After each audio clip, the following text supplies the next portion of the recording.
Λυσιστράτη, Ωραίο έργο. Είναι απίστευτο τι μπορούν να καταφέρουν οι γυναίκες όταν ενωθούν. Μέχρι και πόλεμο μπορούν να σταματήσουν. Με ρωτάς τι νιώθω για σένα, αν στα αλήθεια πολύ σ' αγαπώ ή αν είμαι τυχαία. Με ενόχλησε. Με ενόχλησε που ο άντρας σου ήταν μαζί μας χθες στο σινεμά. Με συγχωρείς, πραγματικά. Θέλω να ξέρεις πως είμαι δίπλα σου και θα παραμείνω. Μα τι παραπάνω υπάρχει από την αγάπη? Δεν υπάρχει κάτι άλλο, λες? Κάθε φορά που είμαστε μαζί, που σε βλέπω, που με κοιτάζεις, κάτι διαπερνάει την ψυχή μου και αυτό όλο και μεγαλώνει και μεγαλώνει. Με ακούσεις, θέλω, άφησε με να σου μιλήσω.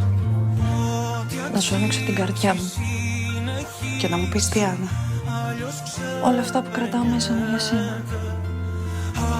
Άννα, Να σου πω ότι κάθε φορά που σε κοιτάζω ακούω τους χτύπους της καρδιάς μου ότι όταν είμαι δίπλα σου όλα γύρω μου φωτίζονται. Και το ξέρω πως αισθάνεσαι ακριβώς το ίδιο. αν πάθαινες κάτι θα πέθαινα.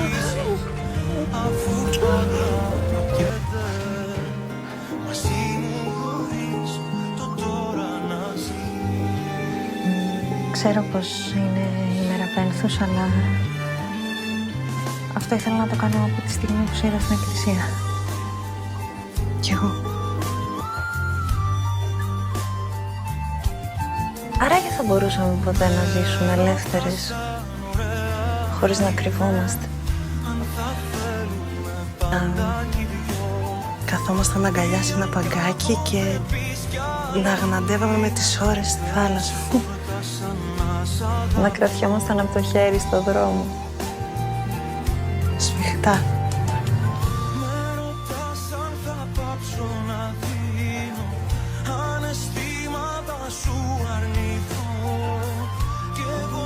Φοράω το άρωμα που μου πήρες τώρα το πρωί.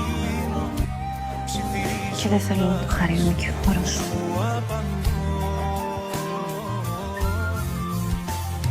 Σ' αγαπάω τόσο πολύ.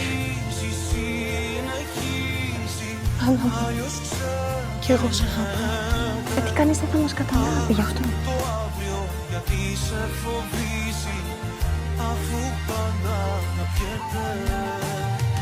Δεν θέλω να μείνω μακριά σου. Δεν μπορώ. Δεν γίνεται.